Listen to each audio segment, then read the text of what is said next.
നോക്ക് നോക്ക് വരുന്നുണ്ട്. നീ നോക്കടി.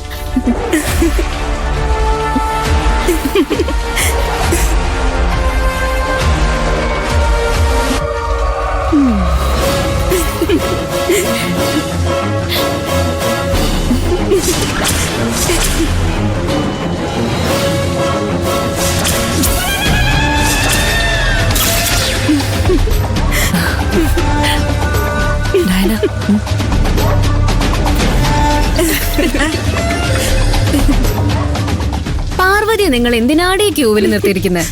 രാത്രി മുഴുവൻ ജോലി ചെയ്ത് തളർന്നു വന്നിരിക്കുകയല്ലേ? ആദ്യം ഇവള് കുളിച്ചോട്ടെ.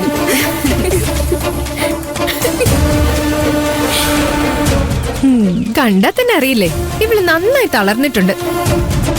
കുറച്ച് ദയ കാണിക്കടി. ഇവള് കുളിച്ചിട്ട് പൊക്കോട്ടെ.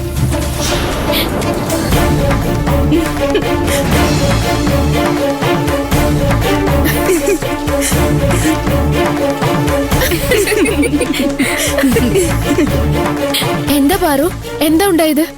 ഒന്നും ഉണ്ടായിട്ടില്ല ജെനിഫറെ. ഞങ്ങൾക്ക് പാറുവിന്റെ ട്യൂഷൻ വേണം. കമ്പനിയിലെ ജോലിയും അത് കഴിഞ്ഞ് അവിടുത്തെ ചില അല്ലറ ചില്ലറ ചുറ്റിക്കളിയും കഴിഞ്ഞ് ഞങ്ങൾക്ക് ട്യൂഷൻ തരാൻ സമയം ഉണ്ടാവുമെന്ന് ചോദിക്കായിരുന്നു ഞങ്ങള്.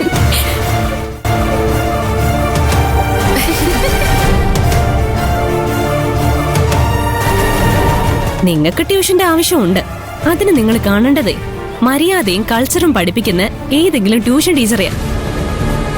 ഞങ്ങൾ കൾച്ചർ പഠിപ്പിക്കാനുള്ള കൾച്ചറൊന്നും ഇവൾക്കില്ലെന്ന് ഞങ്ങൾക്കറിയാം. ഇവക്കറിയുന്നതും ഞങ്ങൾക്കറിയാത്തതുമായ കുറച്ച് കാര്യങ്ങളുണ്ട്. ഇവളിൽ നിന്നും അതാ ഞങ്ങൾക്ക് പഠിക്കേണ്ടേ. ഒന്ന് വ്യക്തമായിട്ട് പറഞ്ഞു കൊടുക്കടേ. ആയിക്കോട്ടെ. ഈ ഹോസ്റ്റലിൽ ഋതിക എന്ന പേരുള്ളൊരു പെൺകുട്ടി താമസിച്ചിരുന്നു ഞങ്ങളുടെ റൂമിൽ. നിങ്ങൾക്കും അറിയാവുന്നല്ലേ. അവൾ ഒരു ദിവസം അവളുടെ ബോയ് ഫ്രണ്ടിന്റെ കൂടെ ഒന്ന് പുറത്തുപോയി. അത് ഇവള് അപ്പൊ തന്നെ മാഡത്തിനെ വിളിച്ചറിയിച്ചു.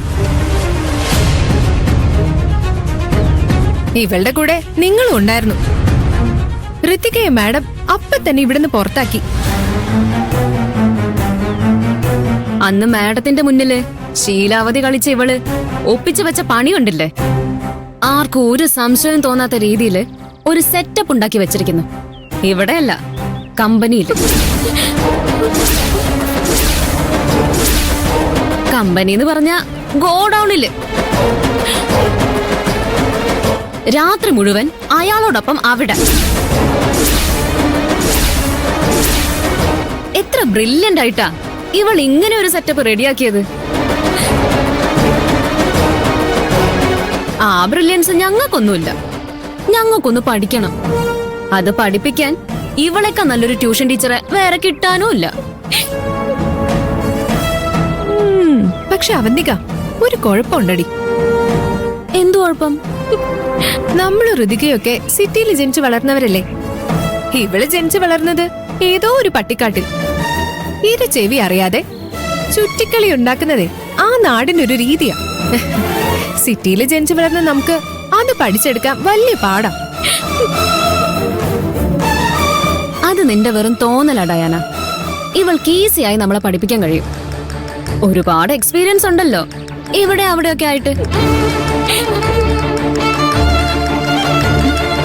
നാവിന് ലൈസൻസ് ഇല്ലാന്ന് വെച്ച് വായി തോന്നിയത് വിളിച്ച് പറഞ്ഞോണ്ടല്ലോ. നീ എന്ത് ചെയ്യോടി? ഇവക്ക് ചെയ്യാം, ഞങ്ങൾക്ക് പറയാൻ പാടില്ല അല്ലേ?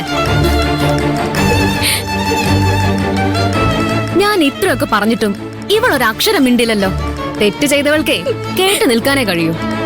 ന്യായീകരിക്കാൻ നിന്നാലേ ഞങ്ങൾ പൊളിച്ചടുക്കും. ദേ വേണ്ട, നീ അതിര് കടക്കുന്നുണ്ട്. ഞങ്ങൾ ഇനിയും ക്ഷമിച്ചെന്ന് വരില്ല. ഇവളുടെ കൂടെ നിൽക്കാൻ നിനക്ക് നാണോ ഇല്ല മീര?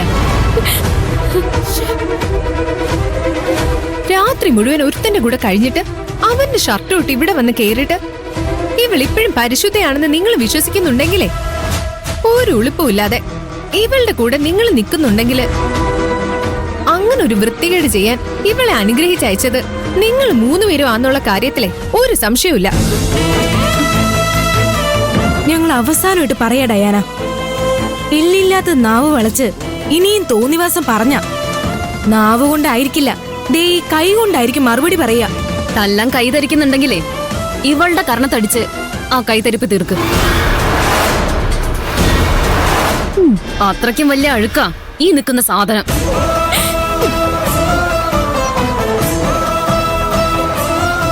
പ്രിയൻ ഇവളെ കാണാൻ ഇവിടെ വരുന്നത് ഞങ്ങള് പല തവണ കണ്ടിട്ടുണ്ട്. ആ വൃത്തികെട്ടവന്റെ കണ്ണിപ്പെടാതിരുന്നതേ ഞങ്ങളുടെ ഭാഗ്യം. ഹോ, പ്രിയനെ കുറിച്ച് നിനക്ക് എന്തറിയാടി?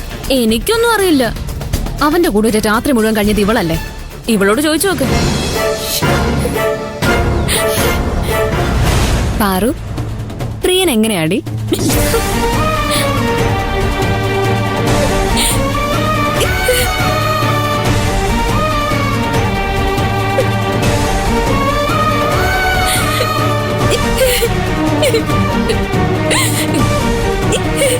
അയ്യോ എടി, നീ പോവാണോ? പ്രിയൻ എങ്ങനെയുണ്ടെന്ന് പറഞ്ഞിട്ട് പോടി.